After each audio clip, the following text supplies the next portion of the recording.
Hi! How are you guys? Beautiful sunny day. Oh my God, are we ever blessed to win? Beautiful day. We go from total chaos to the big storm. That wasn't, which thank goodness. A good thing. I'm all about getting well prepared, although now I gotta bring all my patio furniture back out if I want to enjoy the weekend. Your what furniture? Patio furniture. That's not what I thought you said. What did you think I said? No, I'm not going to say what I thought Oh you yeah, said. please say it. I thought you said, no, never mind. Let's move on. Joanne. Let's move on. Hey, Joanne. How are you? we're cooking one of my absolute favorite meats. And it's local. I know. You know, we think of racks of lamb, and we're going to address this throughout the show, but NorthumberLamb they're basically located just outside of Truro. And what's the small community called? Small community is called Brookside. Brookside. And they've got an abattoir there in Brookside, and that's where it's basically a co-op that's owned by the farmers. Yeah. And they are all together, and they work together, and they supply all the grocery stores across Atlantic Canada with fresh lamb. All the Soapy stores. All the Soapy stores. NorthumberLamb. And some high-end restaurants as well. Yes. Yeah, for sure. They do supply a lot of high-end A lot restaurants. of the high-end restaurants in Nova Scotia are Yep. using NorthumberLamb. And you got to give them props for their name. That is a That is- brilliant name. That is NorthumberLamb. brilliant, you know, and the word lamb just is in it, and it's where we live, and it's all good. Yeah, thanks for explaining that. Did you feel you had to mansplain that to all of us? I had to explain it to Joanne to make sure she understood. Is that what it is? I got it. I got it all by myself. So it's not complicated. We're gonna show you how to French a rack of lamb. Yep. And what to do with the extra pieces in between, and how to do it all. So that'll be kind of interesting. And the rack of lamb itself is from local farmers, and it's never frozen. That's the part that's really encouraging. You get the fresh lamb, it gets distributed to all the Sobeys, and of course there's some farmers as well selling some of it at some of the farmers market and so on and so forth. We're gonna do, Well, I was going to say, can we address the big sheep in the room? the sheep in the room, is that Big sheep in the you? room. A lot of people are under the misconception that if you are not buying your lamb products from Australia or New Zealand, you're not buying quality. And that is so not true. We've got to debunk that right now. Absolutely. I mean, there's a lot of you that are buying from Britain or from England or UK and New Zealand lamb, but our local lamb is equally, if not better. Because they're lambs, the quality is superior, super nice quality. And that, I am so excited to be able to feature this today, I really am. So this is how it comes. In this case, these two racks were inside that box, and they had arrived here nice and fresh, so that's pretty cool. So the first thing you're gonna do is remove it from the bag. All right, so here are some of the tips that are easy to do. First of all, the rack itself is already ready. So in other words, the crown has already been cut off, so it's simple. You've got the beautiful ribs on the side. So you could do many things with the rack. You don't want to waste it this way, but you could. Basically, keep slicing them and making some beautiful chops, the thickness that you want. So that's step one. Or you could French the rack. So this is what we're doing today. Here's a few tips to French the rack. So Frenching the rack means exposing the upper bone and the fat that's at the top. All right? So I'm gonna take my knife and I'm gonna cut on the ribs itself all the way in, just like that. So I'm basically cutting the silver skin. So you're scoring it. So you're not cutting into the bone itself. No. And then what I do is I go to the front and do the exact same thing. See? You're basically just pulling it that way. You cut right to the bone, and then it's easy to just use your knife and just peel it in between the fat, just like that. So here's a fun fact. Yeah. Did you know that Northumberland Lamb Co-op is the only federally inspected lamb processing facility east of Quebec? The In only Atlantic one. Canada. Wow, Yeah, that's only awesome. one. And they, you know what? They've been in business for what, 40 some years? So you end up with, it's very, a little fatty, a little bit of meat. And what I'm gonna do with that is I'm gonna cut it in small pieces, or I could season it and throw it in the oven and crisp it up if I want. But I like to turn this into a stir fry. Lots of flavor into this, so that's what I'll do. So Jean says she's never cooked lamb. She's always been a little intimidated, and I don't feel like Jean's the only one. Well, don't be intimidated. Today, we're taking care of that, guys. We really are. Look, then you take your knife and you follow the bone, and you just basically cut it all back. In between, just like that. And save all that meat in between, because you're gonna use it. If you're gonna French this rack. Yeah. But if you were to keep going all the way down through, you'd be doing perfectly cut lamb chops? Correct. With a longer bone. Right. So you could buy lamb chops. But if you wanted to do your own, you would start this way, That's but right. you would cut down through. That's right. Okay. So right now, this is called a 7-bone rack. See how it's easy to do, right? And then from there, I'll keep going.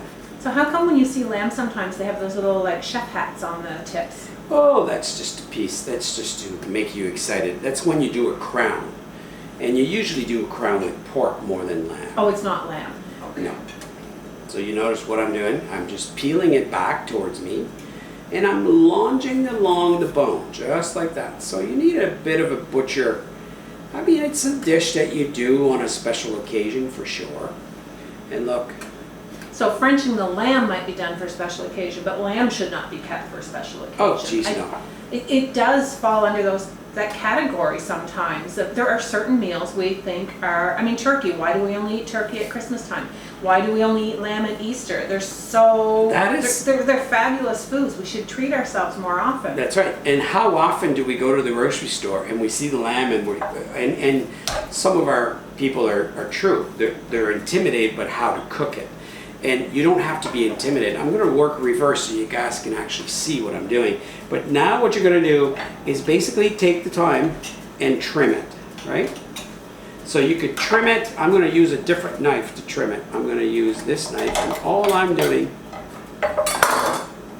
I think there's also a misconception. Some people find lamb a bit expensive, but It's if not. you go to McDonald's and get 2 Big Mac combos, you're spending $25, $30 nowadays. So I think it's relative quality for what you're paying. Oh, agree. Agree with you, Joanne. For sure. Look at that. So we're Frenching them, and it's called Frenching. Doing a French rack, more or less, is basically exposing the bone. So are you cleaning your those time. up right now because you don't want those bits to char and burn? That's right. I want this to look good. And some of you who, if you like your lamb cooked well done, which you shouldn't, you should really eat your lamb medium rare, medium rarish to rare. But if you like it well done, wrap your bones a little bit in foil paper because they will char before the meat is cooked. Allison says they like to cook their lamb on their Traeger barbecue, Yeah. and smoking it first is delicious. And Sandra says they make a point to eat lamb twice a month. And yes, she said it could be a little expensive, but it's so worth it. And remember those lamb burgers that we did? They were awesome, Joanne. So it comes in a variety. If you don't want to start at rack, you want to start at ground lamb, I mean, to do yourself a burger to get used to the taste, you could do so. Look, you end up with this beautiful rack, just perfectly scored, just like that. So then what you do is you take this and you find the happy spot, right? Right in the middle, and you're going to cut it in half, and you're again going right to the bone. Look how simple it is. And from there, you crisscross it, bone to bone. Is there a purpose behind that, or is that just simply It's easier to cook. Yeah. See how it'll be standing up. So that looks a bit like that. So we're going to do this again so you can see it a little.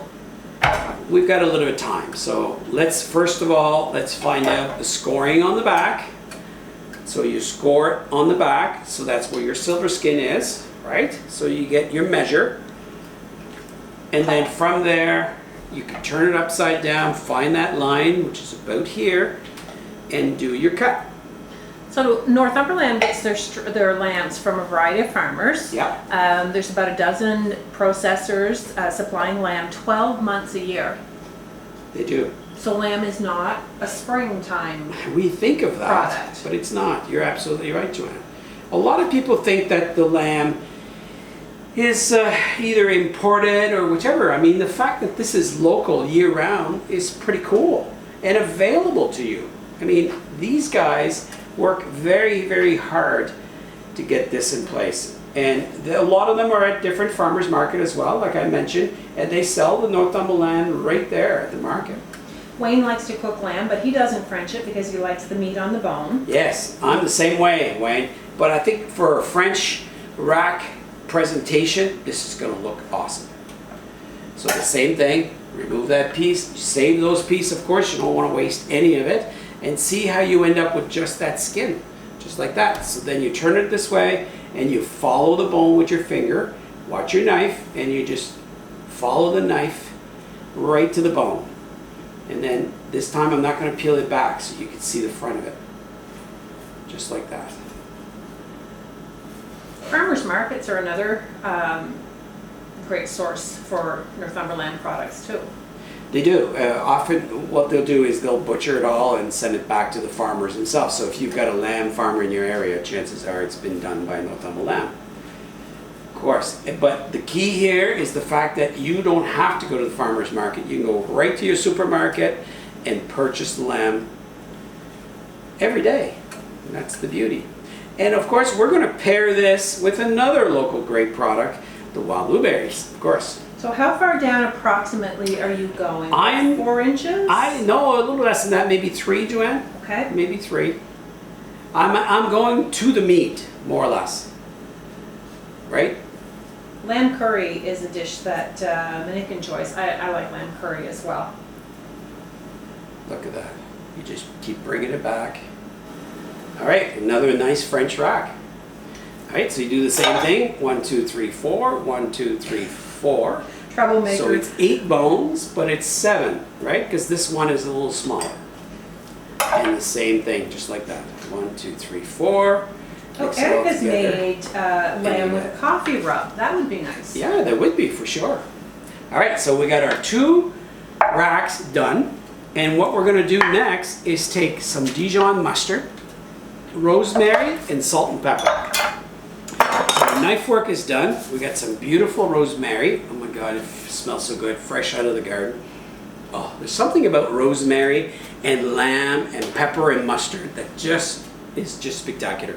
So this is what you do then. You take this apart, so it's easier for you at this stage. And Joanne, we're gonna take some local mustard, and look, I can I'm using remember a grainy mustard in this going out case. to restaurants when our daughter was probably 10 or so, and This is one of Joanne's favorite. Well, because yeah, you're a Danielle's favorite. chef, we used to go to, fairly nice restaurants, and we'd take 10-year-old Danielle with us, and she always ordered the rack of lamb. Did she? Always. And she couldn't, Joanne is saying that it's just because when you're in a restaurant business, all the chefs help each other, so we could afford it then. Now it's a little more expensive. We don't go as often. Just kidding. So you take your mustard and you rub it in every nook and cranny of the rack. Okay? So I have a quick At question. the back, you don't want it too much on the bone, but mostly in those in-between crevices. Yes, Joanne? So if you were going to continue to cut that into a chop, would you center between those 2 bones then? You would. Or you go against the bone on one side and the other. Okay. So that'll give you the thickness you're looking for. So this is messy, guys, there's no question about it, but this rubbing of the mustard is extremely important. And just like that, so tons of flavor. And of course, we're gonna have a great recipe when it's done. We'll make sure you guys get this after, when it's all done. I need a little tiny bit more at the top. All right, wipe your hands, get a nice cleaning done. And from there, bring out the rest of the seasoning. So there we go. That's ready to go. I'm gonna take pepper. I'm still gingerly holding on to my pepper mill. Don't forget, guys, the more you comment, the more chances you've got to win. And of course, like and share, and please invite your friends to join us. We'd love that. Update on our recipe book. It is, phase 1 is now completed except the cover, and it should be available for you guys very shortly. So here's what you do with your rosemary. You saw me peeling it back. All you do is grab the stem. It's fairly rubbish and hard, almost like a branch, right? So you want to pull just the rosemary itself and you end up with just the stem. So you do the same thing from the top and work your way down and pull the stems off. And then from there, what you want to do is not necessarily chop it fine, but you want to bruise it a little bit. So take the back of your knife, make sure the blade's the other way, and just bruise your rosemary first. That'll bring out the flavor of the rosemary. I know that it's shaking probably. And then from there, just do some coarse cut.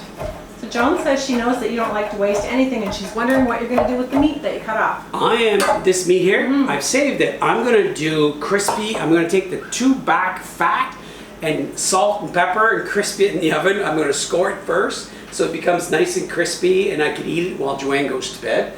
And the rest I'm going to do a stir fry with it. Why are you going to wait till I go to bed to eat it? Because I know you don't. All right, so the rack of lambs, then I'm going to take my rosemary and incorporate it into, look at that. Oh, I could smell that.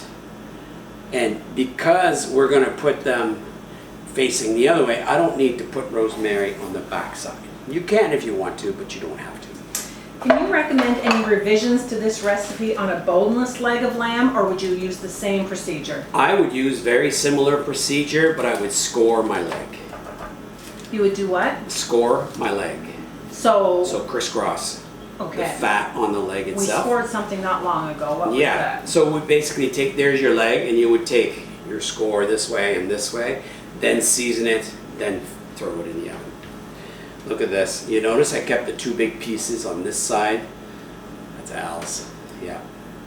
I cannot wait to have How this. long is it going to take for that to cook? It's at 400 degrees is the oven. So this is going to take, I like mine medium rare to rare. So I would say the time it takes us for doing the blueberry sauce, this will be ready. So I would say a good 20 minutes, 15, 20, maybe 30. All right.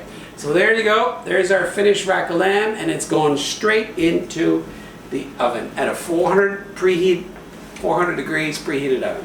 All right. There it is. And we're going to set our timer. Kitchen timer for, we're going to say 20 minutes and see what it's like at 20 minutes. What could you replace the rosemary with? You could replace the rosemary with as simple as parsley or tarragon, like an herb that you like. But I'm telling you, the rosemary and the mustard, salt and pepper is the winning combination. Been doing this long enough. All right, there's my shallot, and I'm going to do a little bit of olive oil. About a tablespoon and about the same of butter. So Linda says she's never seen a tub of grainy mustard. They do sell that. That's their retail size. You won't see it on the website, I don't believe, but you can ask for it. Or their wholesale size, sorry. But you can ask for it. All right, so first things first, melted the butter and the oil. And you basically take your shallots. 1 good sized shallot is all you need. You're just looking for texture. Okay? And you're going to incorporate that into that butter. All right? Just like that. Saute nice, lots of flavor. That butter is starting to turn brown, so you're basically doing a brown butter with the onions, and then right off you've got 1.5 cups of wild blueberries, and these ones are frozen. And that'll cool things down a bit. And while you're stirring, crush a few blueberries, and they're frozen. So you can leave them alone. Take a little bit of more rosemary, about 1/2 of the stem is all you need. If you were to serve veggies with this, what would you recommend? Carrots. Parsnip is my favorite. Parsnip, one. carrots, Yeah. like very earthy vegetables. Turnip. Rosemary, turnip, yeah, that would work. Cabbage. No, But a nice not parsnip, parsnip and cabbage puree, that would be really nice underneath. Yeah, maybe. Yeah, cauliflower even. Okay, now you want to add a little bit of maple syrup. And the exact measurements will be with the recipe. They will be, yeah. And a tiny bit of sea salt. And of course, lots of pepper. And we should also mention, if you go into your local soda store and you do not find Northumberland on the shelf, you can go to the meat counter and ask for it. That's correct. And make sure you ask specifically for it, because it is their supplier of choice for Atlantic Canada. Look at that, nice reduction. And we're gonna keep stirring that. And now that we have this, you wanna create a sauce. You don't want the blueberries to be too whole. So see how I'm crushing back and forth? And then we're gonna add a tiny bit of Dijon mustard right in the middle. And you notice what I'm doing is I'm blending the flavor. So I'm building my flavor profile of the sauce, of course. Look at that. And you're matching the flavor profile of the blueberries to the lamb. You got her. Yeah. Oh, this is nice. And now I'm going to reduce it. So it slowly reduces just like that. If you don't have fresh rosemary, could you use dried? You could. Just don't forget the 3-to-1 ratio. And your rosemary, when you're doing so, you could really crush it into your hands, nice and smooth, and put it in both. For sure you could. Libby's going to Sobeys as soon as the show is over for some lamb. There you go. Eric is suggesting sweet potatoes with it. That's great. That is awesome. So how's everybody enjoying their lamb aside from this? Like, I know some of you said curries. Some of you said, do you often buy a whole lamb and call it a méchoui and just roast your lamb? Have you had the opportunity to be at a place where they've done that? Look at that sauce. So that sauce is just about ready, Joanne. I'm going to basically turn it way low. And I'm going to, once it's ready, guys, I'm going to take it out and I'm going to finish it with butter. I'm just going to richen it, and the butter will act as a thickener a little bit at the same time and make this sauce just amazing. Oh, It's good? oh, you've got to try this. You sound surprised. No. I love the flavor of the rosemary. Wendy in the says you sauce. have taught her so much and given her so much inspiration, and she's so happy for this show. Are you allowed to taste this? Did you hear that lovely compliment? What's I can't that? I'm taste sorry. this. Oh, Sorry. sorry. I'll taste Joanne's. Wendy says you have taught her so much and you've given her so much inspiration, and she's very happy for the show. That's awesome, Wendy. We appreciate it very much. We hope you're loving it. Do you serve lamb with cranberry sauce? Well, of course you can. You can serve lamb with whatever pleases you. Whatever's your favorite, you could use it. Personally, for one reason or another, I married myself with rosemary, salt, pepper, and Dijon, and that comes from, I think the first time I did a rack of lamb was in 1983, 82, 83. That's how long I've been cooking lamb this way. Yeah, I've been cooking for a long, long time. And I love every minute of it. Ever since we started this show, we're both Joanne and I were saying, wouldn't it be cool to be able to do this for a little bit and not go anywhere and whatever? And thanks to our friends at Dashboard Living, they've done a great job promoting our show and working with us. And they've given us inspiration to get to where we're at as well, which is kind of nice. All right, my sauce is just about ready. And look, that butter is now incorporated in this. And it is glistening. It's nice. When was the first time you had lamb? Lamb wasn't something we ate at our house growing up. We didn't either, but I did have it at my friend's. I think I was like 14 years old, and I really, honestly, I mean, I'm honest with you, I didn't like it. But later in life, I developed a palate for it, and I love it. I really, honestly, I'm not saying that for the sake of the fact that it's local and it's here. I'm saying that because it's true. It is lovely. I think some people sometimes say that, oh, lamb's an acquired taste, but it's not an acquired taste. Well, we tend to, you know what, we also tend to feed on our parents. So if our parents didn't eat lamb, then of course we don't have a palate developed for the lamb. But it doesn't mean as you grow older that you don't. Like a good example is blue cheese. I mean, how many times have you had blue cheese the first time and you went, oh, you're gonna hate this. You know, our parents say, oh, you're gonna hate the blue cheese. Here's a little taste, you know, you little whatever. And you, of course you didn't like it because you were pre-told that you're not gonna like it. Could you do lamb chops in the oven using this exact rub and sauce? Of course, you would cook it a lot less time. 1 minute from now, it'll be 15 minutes at 400 degrees. And by the time we take it out, we're gonna rest it a little bit. And then the sauce, that'll be nice and medium rare. We'll test it. So don't forget our tests, right? Your right index with your left hand, nice and relaxed. Take your index finger and touch the palm of your hand, that is rare. So when you touch your meat and touch the palm, that is rare. So you don't need a thermometer. You bring your index finger to your thumb, now you touch it, it's a little firmer, so it's medium rare. If you bring your major up and you touch it, that's medium. See how it's firmed up a little bit more? So that's medium. And then medium well is the next finger, and your pinky you don't want. That is well done, hard, solid, right? And I mentioned, I don't know if you still remember, but in the old days in the cooking school, we didn't know this method. This came later in years, in the 90s. But when I started, when you were on the grill, you learned about your face being your guide. So you touch the steak, you touch your cheek, it was rare.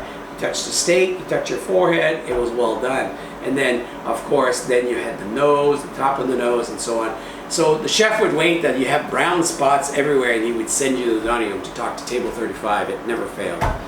Would you put seasonings on both sides of the chops if you were doing them? I would, yes. And I would try to stand them up if I could. I would even, if I was doing chop this way, guys, I would sear them first in my pan, then finish it in the oven. So that way my seasoning stays into it and caramelizes. And we're gonna recap on NorthumberLamb too. I wanna make sure that everybody knows that when you go to Sobeys store, all across Atlantic Canada, it is NorthumberLamb that is served to them, and it's always fresh, never frozen. So when you get there, what you see is what you get, and it's always fresh quality. And if it's not there, go to your meat counter and ask if they'll bring it in.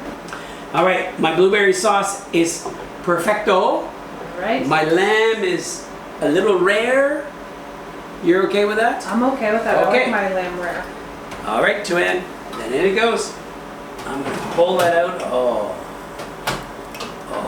look at that.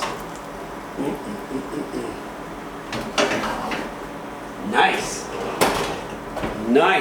Nice. I'm gonna bring that here so you can see it better. So it's definitely rare. You could cook a little longer if you wanted to, depending on who you are. In Joanne and I's case, we love it rare, so that works. And you just a chef finger so you can handle the heat, but some of you may not be able to.